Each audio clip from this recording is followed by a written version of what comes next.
Those see the reticulum.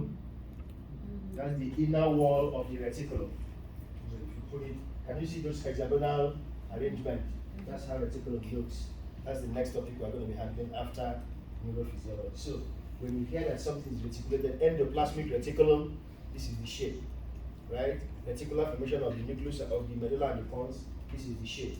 Then this shape, ends this structure, that name, reticulum. That's it.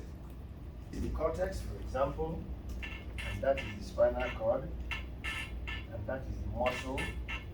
So when we say corticospinal, it means it's come from this corticus and forms a synapse here. And then from here, the muscle. So this is the lower motor neuron, and this is the upper motor neuron. So can you see that the lower motor neuron is under the control of the upper motor neuron? So this tract controls this muscle through this one. So it's an So when we say corticospinal tract, that's how it is. It is responsible for the voluntary execution spinal cord, and from the spinal cord, the lower motor neuron goes to the muscles. This tract is responsible for maintaining what? Balance. This tract is responsible for maintaining balance. Let us imagine the muscles that control balance. When you move your head, the eyes also move. So muscles of the eye is also part of the lateral and the medial rectus muscles. They respond to motion, and they are implicated in maintaining balance. What about the muscles of the neck? They are involved. What about the muscles of the trunk? They are involved. And then the muscles of the limbs. So that tells you that this tract, when it comes to the spinal cord and forms a synapse, haven't mentioned the parts of the body that maintain balance. This is the vestibular apparatus.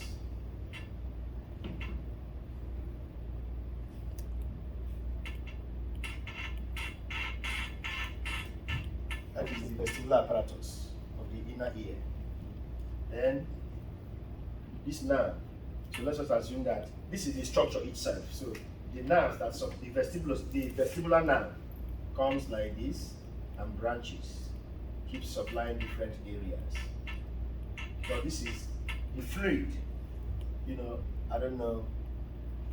I will soon give you the rubrics for the special senses. So, but this is how it works. This is held. Each of these is perpendicular to each other, and is organized in 360 degrees plane. So whatever direction the animal moves, either rotatory, vertical, or horizontal, whatever movement the body takes, it will affect the fluid contained in this.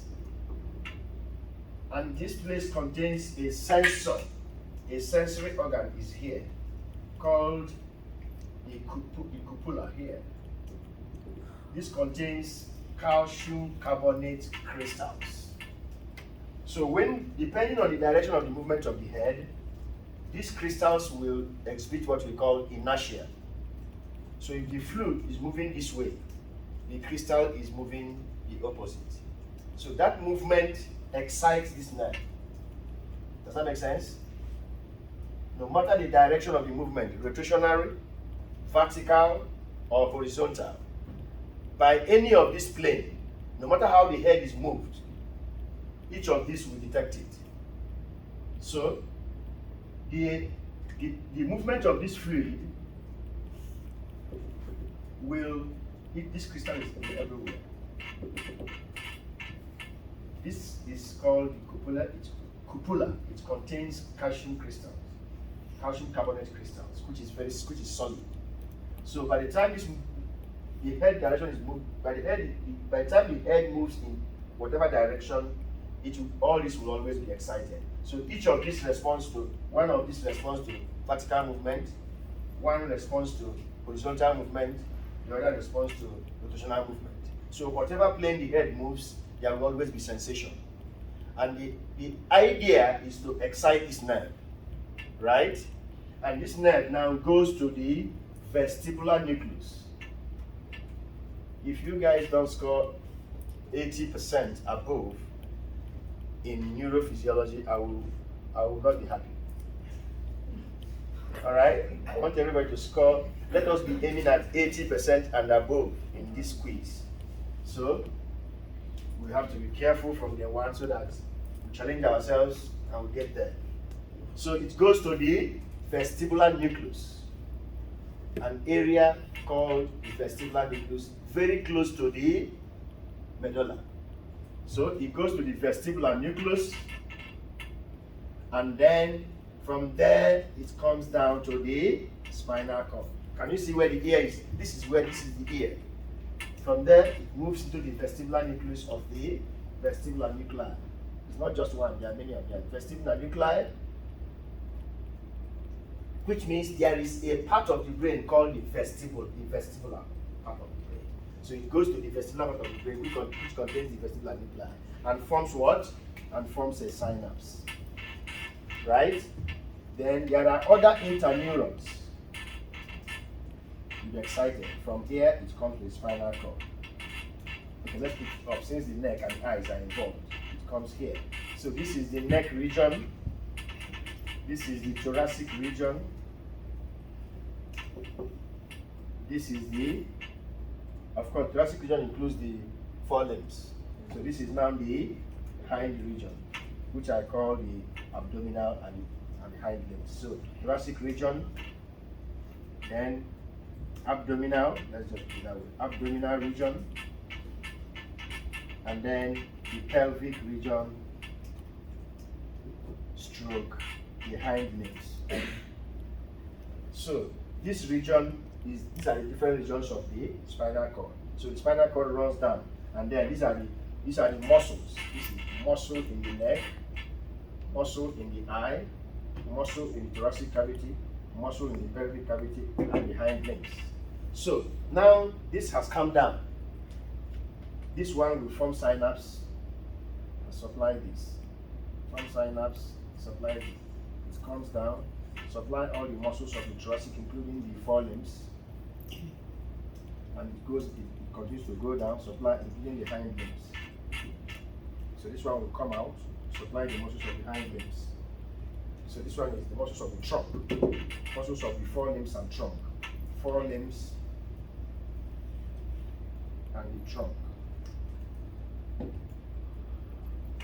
So all of these organs involved in posture, all these muscles involved in posture are excited at the same time in response to the information coming from here. Does that make sense? So to avoid falling or losing balance, the eyes will move in the same direction to which the head has moved. The neck muscles will contract to keep the head position in place. The muscles of the forelimbs will contract to not the extension muscle, so that the extension muscle of the legs will also be excited.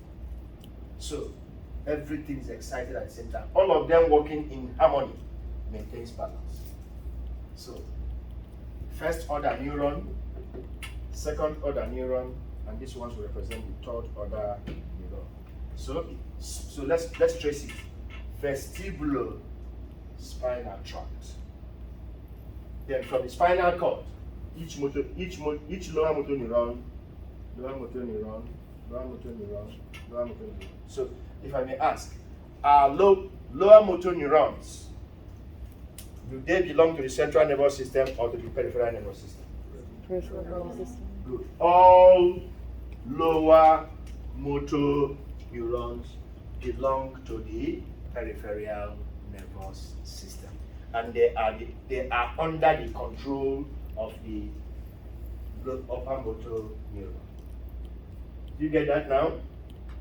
Now, when we say ipsilateral, it means that, remember you have two ears, right? So you expect another this one to be on this side, right? On both sides. So it comes from both sides of the body. So when we use the word ipsilateral, it means that the impulses from the right ear will excite all these muscles on the right side. Does that make sense? The impulses coming from the other ear will. So if this inner ear is damaged, this animal will lose balance due to poor extension of the right limbs. Does that make sense? Which means the right forelimb and the right hand limb. So if it's on the left ear, this animal will lose balance due to poor extension of the limbs of the left forelimb and left hind limb. So that is well understood. So by that process, the animal maintains all the proximal anti-gravity muscles. All the muscles with the anti-gravity, which means they will not fall. They will remain in their upright position. Okay. Myographic recording will be positive. So, positive electromyography.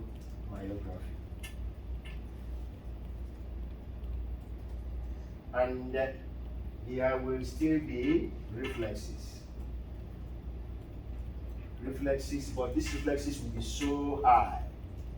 The reflex will be so high because there is no inhibition at all from the brain. So that's why we have it like this. So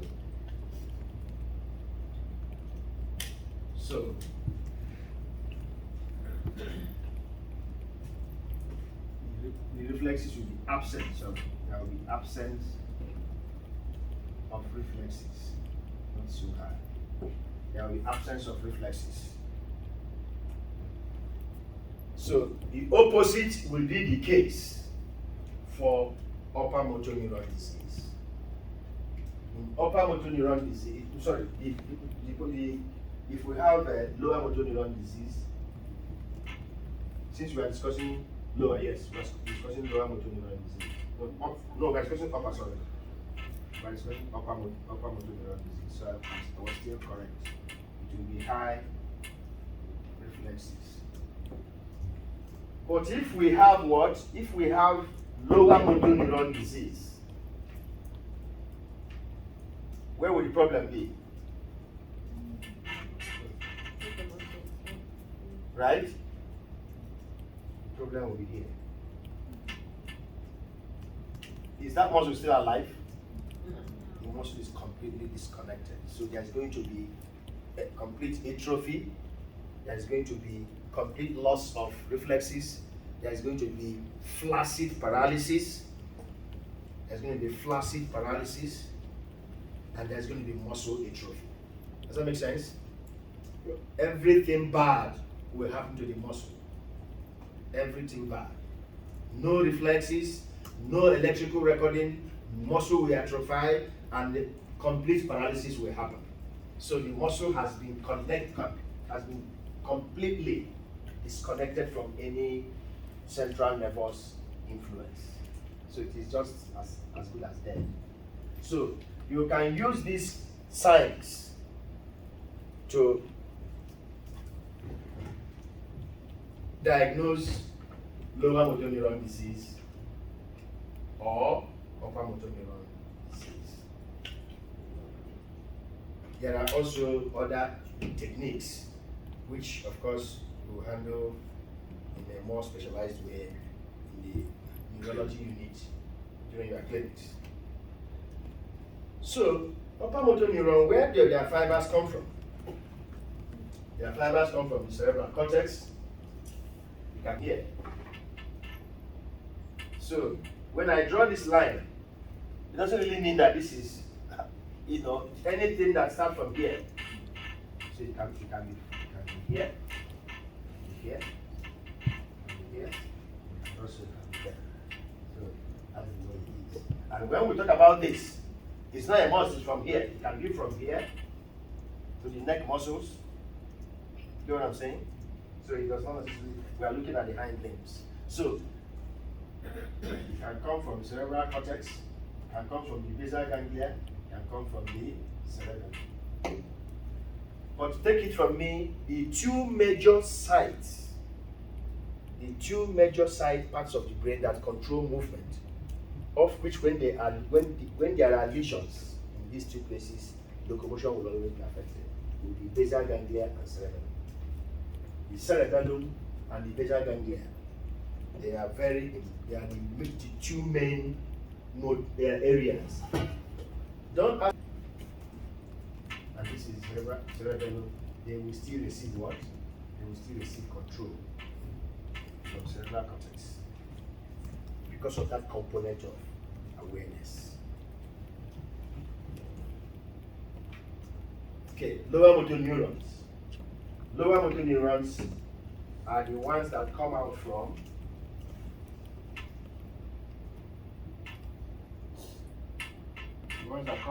the ventral horn. The one that come out from the ventral horn to the muscle. And there are two of them. There are usually two of them. Two that goes to muscles. The one that goes to extraphyseal and one that goes to intraphyseal.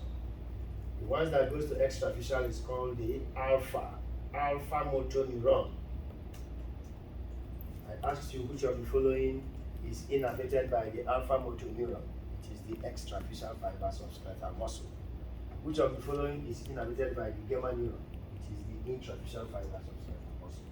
So the ventral root gives out two motor fibers which control the skeletal muscle vis-a-vis the intraphyseal and extraphyseal. Gamma for intraphyseal, alpha for gamma for intraphyseal, alpha for extraphyseal. We are on there. Okay.